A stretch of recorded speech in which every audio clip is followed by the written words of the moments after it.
Okay, so you want to buy an oil refinery. Find a patch of land, hire some engineers, turn crude oil into gasoline and diesel, watch the money flow in. Simple enough. Here's the strange part. You will never, in your entire life, find a business that buys something for $80 and sells it for $85 and calls that a good day. A business where your single biggest competitive advantage is buying one type of liquid, breaking it apart at 800 degrees Fahrenheit, and reassembling it into a slightly different liquid. A business that processes something the entire modern world cannot function without every single day, and still manages to swing between record profits and catastrophic losses within the same 12 months. By the end of this video, you'll know exactly how that's possible, how refineries actually make money, what the crack spread is and why it will keep you up at night, why the last new refinery built in the United States was finished in 1976, and why a refinery isn't really the business most people think it is. Refineries come in three sizes, and they are three completely different businesses. A small topping refinery, the kind that just distills crude into its basic fractions without much further processing, runs about $50 million to $150 million for around 10,000 to 30,000 barrels per day of capacity. You'll find these scattered across developing markets and rural America. Low complexity, low margin, and the kind of operation that works fine until a slightly bigger refinery in the next state undersells you on gasoline for 18 consecutive months.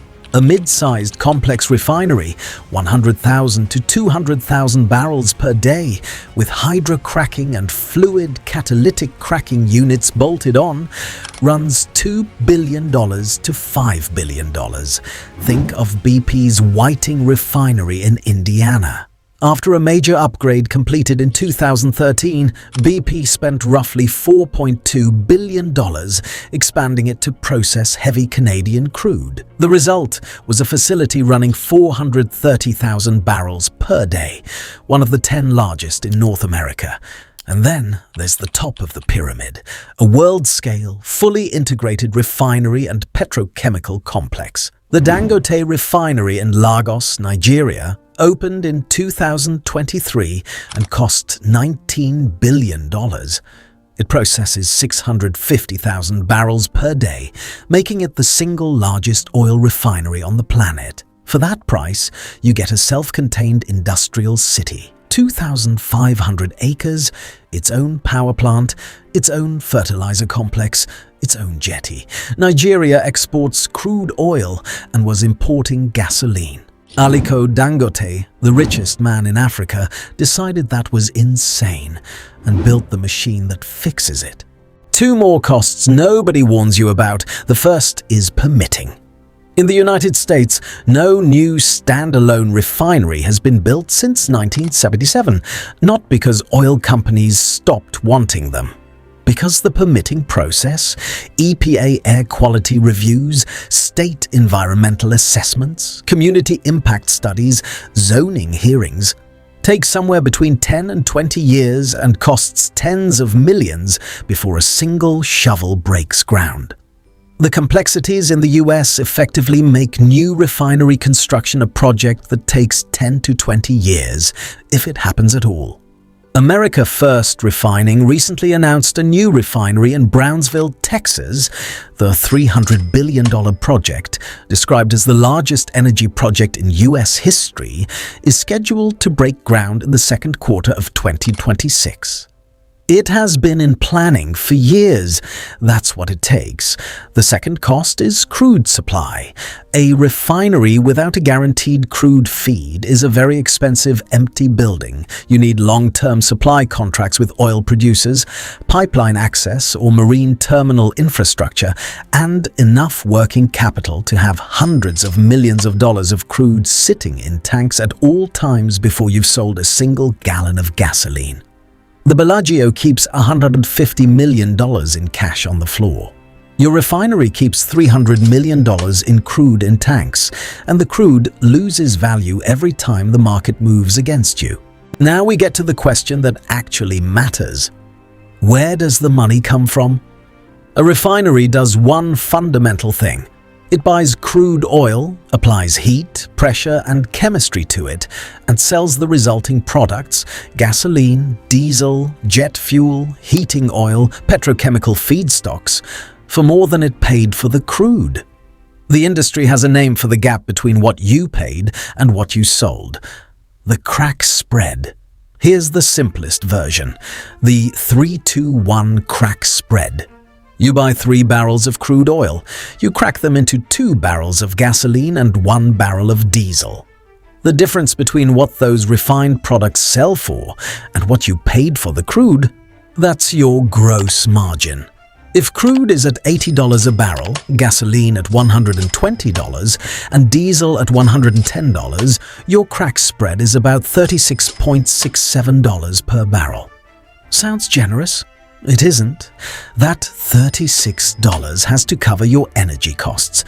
You burn enormous amounts of natural gas just to heat the crude. It has to cover your catalyst costs, your chemical costs, your maintenance costs, your labor costs, your compliance costs. A typical large refinery operates on a net margin of $3 to $10 per barrel after everything. Some years, $15. Marathon Petroleum, the largest independent U.S. refiner, achieved a refining margin of $18.65 per barrel in the fourth quarter of 2025, a number analysts celebrated as exceptional. Valero, its closest competitor, managed $13.14 per barrel in the third quarter of 2025. Which represented a 44% surge from the same quarter the prior year. So in a good quarter, you're netting somewhere between $13 and $18 per barrel. Run 300,000 barrels a day, and that's $1.2 to $1.6 billion in annual net operating income. Before debt service, depreciation, taxes, and the $400 million catalytic cracker you have to rebuild every 7 years. But the crack spread is not fixed. That's the thing nobody in this business stops reminding you about. The historical average crack spread is roughly $10.50 per barrel. In 2022, after the Russian invasion of Ukraine disrupted global supply chains, crack spreads blew out to $35 and refiners posted record profits. By early 2025, crack spreads had fallen 30%, and Valero swung to a first-quarter loss of $595 million. Same refinery, same equipment, same staff, same crude, different year. Completely different financial reality. This is the fundamental trap of the refining business. You don't set the price of your input and you don't set the price of your output. Both are determined by global commodity markets that you have zero influence over. You are a processing fee business that happens to be exposed to the most volatile commodity markets in the world on both sides of your profit. Here's the part that keeps refinery owners awake at night more than crack spreads. The refinery can kill you. On March 23, 2005, a series of explosions ripped through BP's Texas City refinery during the startup of an isomerization unit. An overfilled tower vented flammable hydrocarbons through an outdated blowdown stack directly into the atmosphere. The vapors ignited. 15 workers died. 180 were injured. Property damage alone hit $200 million, and total liabilities for BP reached approximately $2.5 billion. The investigation found that BP had cut fixed costs at the Texas City refinery by 25% in 1999, exerting financial pressure on managers and making safety improvements increasingly unlikely. They had flagged the blowdown stack as obsolete. They had deferred the upgrade. The saved budget was a rounding error against the eventual bill. This is the economic horror that runs underneath refinery ownership. You can have a great year, strong crack spreads, full utilization, efficient turnaround, and then a single valve fails, a level sensor malfunctions, someone ignores a warning that everyone knew was there. And the liability that follows doesn't just erase the profit from one good year. It erases the profit from a decade. So with all this complexity, all this exposure, all these moving parts, why do people still own refineries? Because when it works in a very specific and powerful way. The world uses about 100 million barrels of refined petroleum products every single day. Aviation, trucking, chemicals, plastics, pharmaceuticals, all of it flows through a refinery at some point. And unlike oil production, which requires finding new reserves, or renewable energy, which requires building new capacity, refining capacity is fixed. You cannot quickly add it. Industry experts expect refining capacity to shrink by 10% to 30% over the next decade. Fewer refineries processing a demand that doesn't decline fast enough means the remaining operators hold structural pricing power. The two biggest failure patterns in this industry are remarkably consistent. Every famous refinery bankruptcy traces back to one of them. Mistake 1. Wrong crude diet. A refinery is not a universal machine. It's configured to run a specific type of crude, light sweet, heavy sour, medium grade, efficiently. Build a refinery optimized for light shale crude and then watch light shale premiums compress. Or worse, finance your refinery assuming cheap heavy crude from Venezuela and then watch sanctions close that supply route. The Motiva Port Arthur refinery, one of the largest in the United States, was built as a joint venture between Saudi Aramco and Shell to run Saudi heavy crude specifically. The moment that crude supply relationship is disrupted, the economics of the entire facility shift. Your machine is a prisoner of its own design. Mistake 2. Debt at the wrong moment in the cycle. Refinery margins are cyclical. They always have been. The operators who go bankrupt are the ones who lever up during peak margins, assume that $20 per barrel crack spreads are the new normal, and then watch those spreads compress to $5 while their debt service stays fixed. Integrated oil companies saw downstream earnings drop approximately 50% in 2024 compared to 2023, and about 60% lower than the highs of 2022. The companies that survived that compression were the ones that had maintained conservative balance sheets during the good years, the ones that hadn't spent 2022's profits before they arrived. Time to pull it all together and answer the actual question. How much money do you make if you do this right?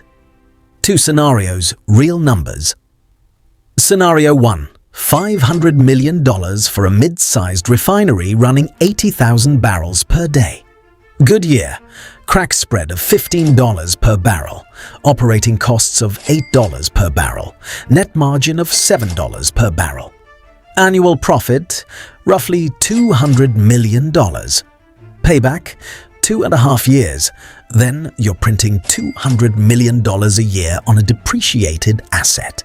This is the dream. This is what every independent refiner is chasing. Scenario 2. Same refinery.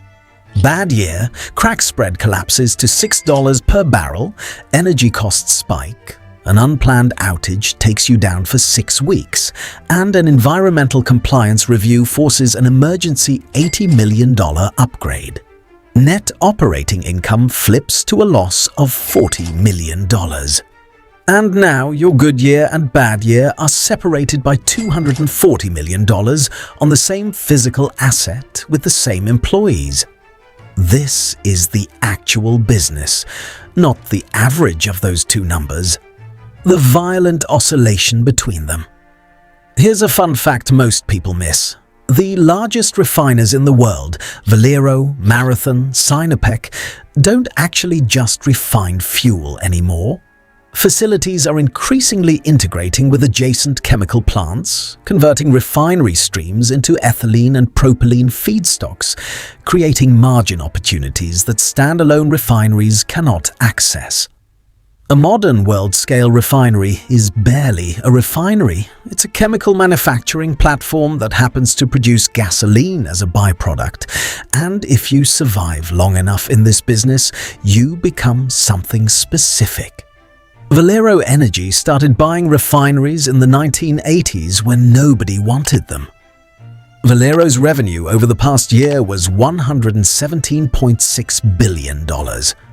$117.6 billion. From the business of buying crude oil at one price and selling the molecules at a slightly different price. That's what scale does in a margin business. That's what patience does in a cyclical one. So if you do decide to buy a refinery, just remember the most important rule of this business. You don't control the crude price, you don't control the product price, you don't control the regulations, the weather, the geopolitics, or the next administration's fuel standards. What you control is the machine, how well it runs, how efficiently it converts, how much it costs you per barrel to stay in the game. Because in refining, the winner isn't whoever has the biggest margin in a good year, it's whoever survives long enough to still be running when the spread comes back.